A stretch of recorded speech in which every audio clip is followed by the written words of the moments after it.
Negeri kita ini mohon maaf disebut negeri para penipu. Ditulis sebagai negeri para berdebah. Banyak mafianya, banyak penipunya, banyak penjahatnya. Negeri ini kaya raya, negeri ini makmur, negeri ini subur.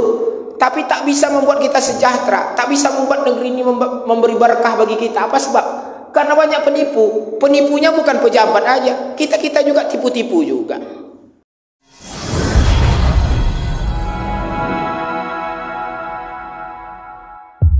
Assalamualaikum warahmatullahi wabarakatuh. Alhamdulillahi rabbil alamin. Wassalatu wassalamu ala asrafil anbiya'i wal mursalin wa ala alihi wa sahbihi ajma'in. Tiada kata yang pantas kita ucapkan pertama kali di siang hari ini kecuali hanyalah ucapan puja dan syukur kita kepada Allah. Allah yang maha agung, Allah yang maha besar, Allah penguasa alam semesta. Alhamdulillahi rabbil alamin.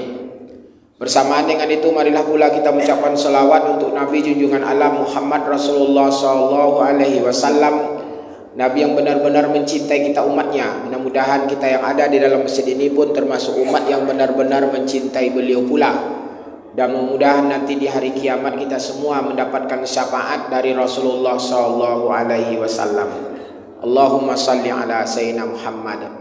Bapak dan Ibu jamaah salat zuhur yang berbahagia, di dalam Al-Quran Allah berfirman, A'udzubillahi minasyaitonirrajim, Bismillahirrahmanirrahim, Wa kana Allahu ala kulli syai'in raqiba.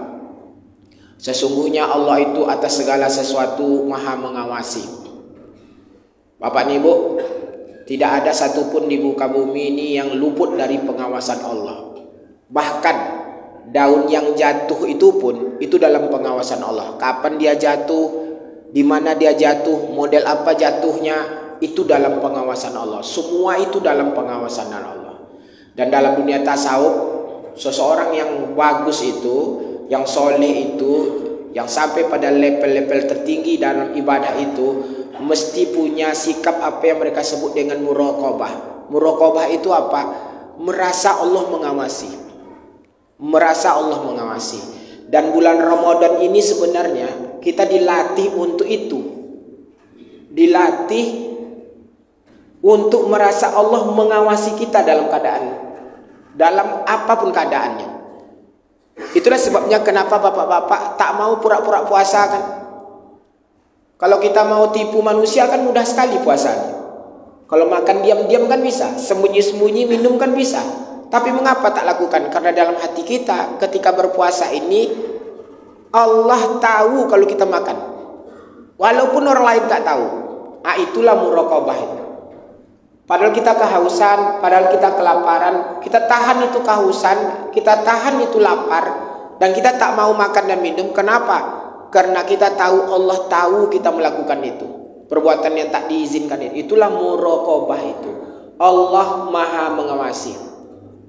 Bapak dan Ibu, satu kali malaikat Jibril mendatangi Rasulullah SAW dengan para sahabatnya. Malaikat Jibril menyamar menjadi seorang manusia. Dan kalau malaikat Jibril nyamar, para malaikat kalau nyamar menjadi seorang manusia, biasanya tampilannya tentu rupawan lah, bersih, harum. Datanglah malaikat Jibril menyamar sebagai seorang manusia mendatangi Rasulullah dengan sahabat-sahabatnya. Dalam majelis itu malaikat Jibril bertanya kepada Rasulullah SAW, Ya Muhammad, hai Muhammad, mal iman, apa itu iman? Ini sahabat tidak tahu nih bahwa ini malaikat Jibril, tapi Rasulullah SAW tahu karena malaikat Jibril itu temannya. Dia tahu ini malaikat Jibril. Ya Muhammad, mal iman, apa itu iman? Rasulullah SAW menjawab, al imanu an tu'minu billah, an tu'mina billah wa malaikatihi wa rusulihi wa kutubihi wa tu'mina bil yaumil akhiri wa tu'mina bil qadri khairihi wa syarrihi hulwihi wa murrihi. Iman itu adalah engkau percaya kepada Allah, percaya kepada malaikatnya, percaya kepada rasulnya, percaya kepada kitabnya, percaya kepada hari kiamat, dan percaya kepada qadar, baik dan buruk, manis dan pahitnya. Mendengar jawaban Rasulullah SAW, malaikat Jibril langsung bicara, Sodaqta ya Muhammad, engkau benar Muhammad. Oh, para sahabat bingung, ini nanya kok dia pula yang jawab, nguji nih orang nih. Tapi sahabat tak tahu itu malaikat Jibril. Lalu malaikat Jibril tanya lagi, Ya Muhammad, Mal Islam, hai Muhammad, apa itu Islam? Rasulullah SAW menjawab, al-Islam antashhada an la ilaha illallah wa anna Muhammadar Rasulullah. Engkau mempersaksikan bahwa tiada ilah kecuali Allah dan Muhammad Rasulullah sallallahu alaihi wasallam. Wa tuqimas shalah, engkau dirikan salat. Islam itu kata Rasulullah sallallahu alaihi wasallam. Wa tu'tiz zakat, engkau bayar zakat. Wa tasuma Ramadan, engkau puasa bulan Ramadan. Wa tahujjal baita, engkau naik haji. Sodaqta ya Muhammad, engkau betul kata malaikat Jibril yang nyamar itu. Lalu malaikat Jibril bertanya terakhir, mal ihsan, apa itu ihsan? Rasulullah SAW jawab, al ihsan an ta'budallaha ka'annaka tarahu fa in lam takun tarahu fa innahu yaraka. Ihsan itu kata Rasul, kata Muhammad ketika ditanya oleh malaikat Jibril, engkau beribadah seolah-olah engkau lihat Allah. Fa in lam takun tarahu, kalau engkau tak bisa lihat Allah, fa innahu yaraka. Yakinkan pada dirimu bahwa Allah melihatmu. Ini Bapak, antara yang tiga ini, iman, Islam, ihsan, itu derajat tertingginya ihsan nih menurut para ulama nih. Orang yang beribadah lalu ia bisa melihat Allah. Tapi kita pasti tidak bisa di dunia ini. Tapi kita merasa Allah ada di depan kita. Itulah muraqabah itu. Kalau tidak, Allah kita yakinkan dalam diri kita, Allah lihat kita nih. Sekarang bapak-bapak duduk kayak gini, ini dalam pantauan Allah nih. Dilihat oleh Allah nih. Disaksikan oleh Allah nih. Seperti apa bapak duduk nih? Dalam pantauan Allah. Jangankan lagi manusia, daun yang jatuh saja. Itu kapan dia jatuh? Itu dalam pengawasan Allah. Model apa dia jatuh? Di mana posisi jatuhnya? Itu dalam pengawasan Allah Subhanahu wa taala. Itulah yang disebut dengan muraqabah itu. Tertanam dalam hati kita bahwa Allah Maha mengawasi. Itulah pula sebabnya kita tetap mau lapar-lapar dan haus-haus dalam puasa ini. Kita kan bisa saja, namanya takbir ini minum dalam tuh, tidak ada yang tahu, keluar tuh pura-pura puasa aja bisa saja. Bapak masuk dalam mobil, tutup kaca, makan puas-puas dalam mobil, keluar pura-pura puasa, bisa saja kan? Tapi kenapa Bapak tak lakukan? Karena Bapak yakin Allah mengawasi Bapak. Itu yang sedang dilatih di puasa. Bapak Ibu, adalah Abdullah bin Umar, putra Umar bin Khattab. Abdullah bin Umar ni laki-laki terbaik, dipuji oleh banyak sahabat seperti bapaknya. Tapi dia soleh, banyak meriwayatkan hadis. Orang hebat nih anaknya Umar bin Khattab nih. Tapi walaupun hebat, bapaknya tak mau anaknya jadi pengganti dirinya. Tapi bukan itu sebenarnya yang mau saya sampaikan ini. Tapi perlu saya sampaikan ini untuk bapak-bapak semuanya. Penting. Ketika Umar ditikam oleh Muljam ya, Abu Lu' al-Ayah, ditikam oleh, dan Umar diperintahkan oleh sahabat-sahabatnya, tak lama lagi dia akan meninggal nih. 1 hari 2 hari mati lagi nih Umar bin Khattab nih. Maka datanglah para sahabat, Umar, Amirul Mukminin, kami minta kepadamu seperti Abu Bakar As-Siddiq, khalifah pertama, kamu tunjuk pengganti dirimu sebagai khalifah. Kami tak mau. Ketika Rasulullah SAW meninggal dulu, umat Islam sempat hampir terpecah karena masing-masing ingin menunjuk penggantinya dari kelompoknya masing-masing. Ketika Abu Bakar As-Siddiq akan meninggal dunia, dia tak mau terjadi seperti itu, maka dia tunjuk Umar penggantinya. Dan dia minta semua orang berbaiat setia kepada Umar bin Khattab. Semua mengangkat baiat. Ketika Umar dalam keadaan sekarat itu, para sahabat minta kepada Umar, Umar, tunjuk penggantimu. Apa kata Umar? Sebenarnya kalau masih hidup 2 orang nih, akan saya tunjuk dia sebagai pengganti saya. Pertama Abu Ubaidah. Cuman Abu Ubaidah ini sudah meninggal pula. Ini laki-laki terbaik yang disebut oleh Rasulullah SAW. Kemudian ada Abdullah bin Jumuh. Itu juga disebut oleh Rasulullah sebagai laki-laki terbaik, tapi sudah meninggal. Lalu saya lihat kamu ini semua rata-rata sama semua, tak pernah dipuji-puji betul oleh Rasulullah SAW. Maka saya susah nak menunjuk siapa. Tiba-tiba ada seorang sahabat yang ngomong kepada Umar, ada satu lagi yang terbaik Umar. Siapa kata Umar? Abdullah bin Umar, putramu. Mendengar itu apa tanggapan Umar? Kubunuh kau, katanya. Jangan sebut-sebut anak saya untuk mengganti diri saya. Nah, begitu Umar bin Khattab tuh. Kalau kita kan enggak jadi bupati, kita gimana cara istri kita jadi bupati setelah kita, ya kan? Anak-anak kita pengganti, tak ada anak kemenakan, ya kan? Nah, itu model. Tak mau tuh Umar bin Khattab itu anaknya. Oleh Umar bin Khattab dibentuklah Ahlul Halli wal Aqdi namanya, semacam musyawarah.